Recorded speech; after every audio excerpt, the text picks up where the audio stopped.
Welcome to video 2, where we're going to use our little formula that we discussed in video 1 right here. It's down here at the bottom of your screen.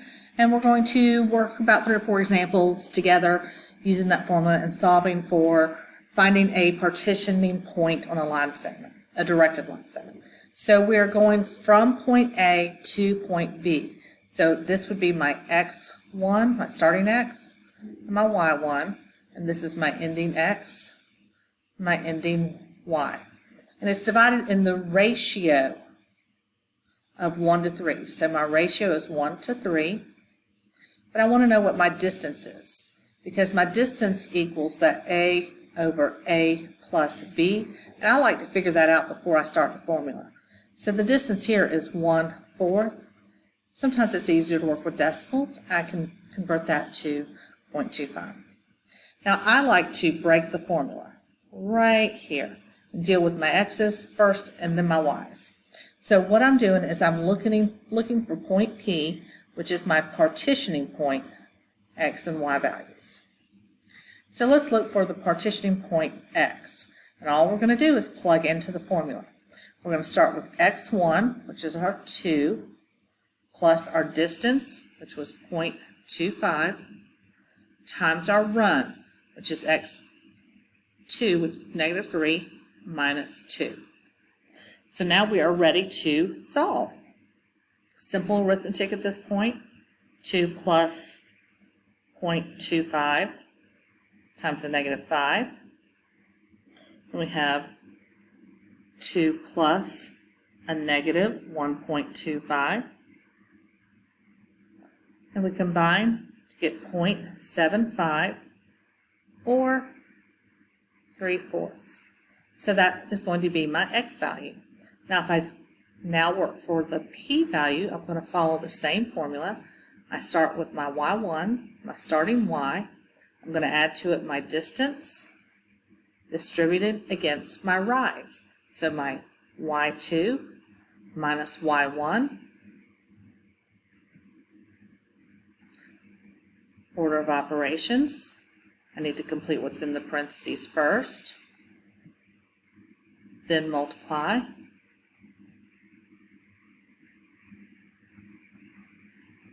That is my y value at my partitioning point.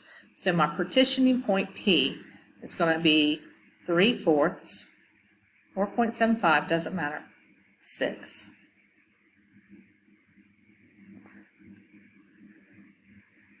Let's look at another example. In this example, it's just the way it's written is a little bit different. I'm given points A and B, and I'm going to find the point on AB. So that means this is my start,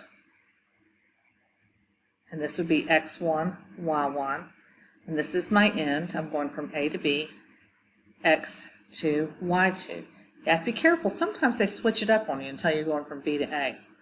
And I'm going to, it says that partitions instead of divides, same thing, the ratio of 3 to 5. So I know my distance is 3/8. I would use the formula and break it apart just as we did in the last example. I want to move on to another example because it's going to highlight a little difference that we would look at. In example 3, we're finding point T.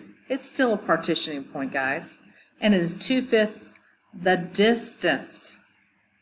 So this 2/5 right here already equals my A over A plus B.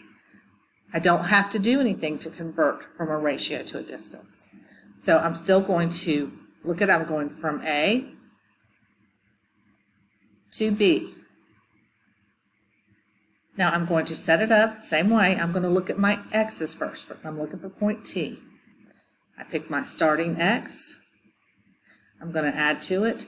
My distance, 2/5 as a decimal, is what, 0.4? And I'm going to take my run. 8 minus a -2 is 8 plus 2.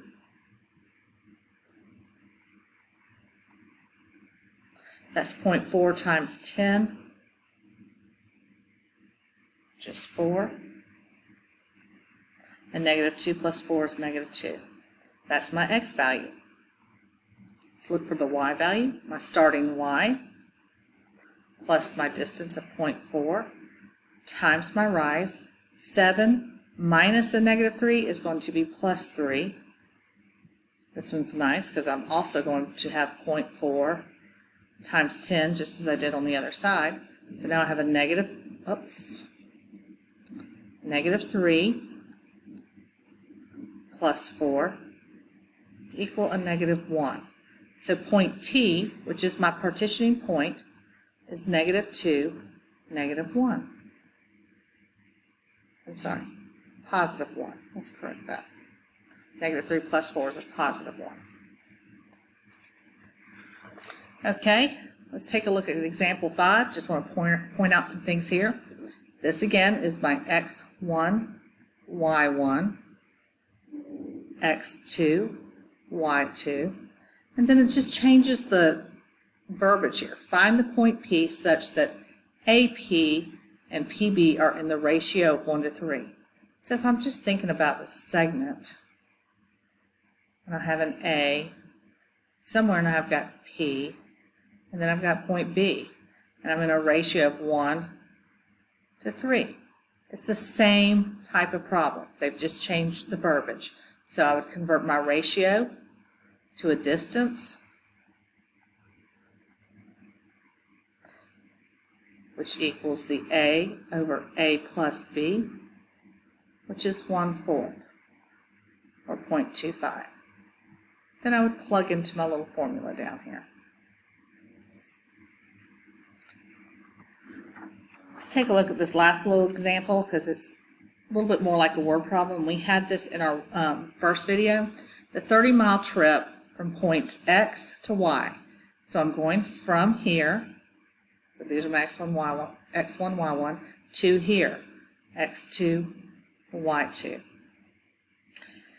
It says it's represented below. That was on that number line. What point represents 12 miles into the trip? So I can think about my distance. If you remember, was 12 miles into the 30-mile trip, which equals 2/5. And 2/5 as a decimal is 0.4. So then I would just take the same information, and I'm looking for partitioning point. I'm just going to say point P. I'm going to do my x values first. My initial x1 plus my distance times my run, which is 10. Let's see if we can get an eraser. Make sure we're getting the right numbers. My x2 is 10 minus 2. 0.4 times 8. 0.4 times 8 is 3.2. So my x value is 5.2. For my partitioning point y value, I take my initial y of 5 plus my distance times my rise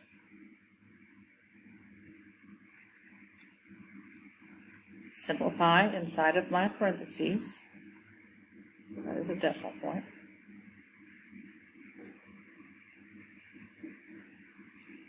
Point 4 times 17 is 6.8.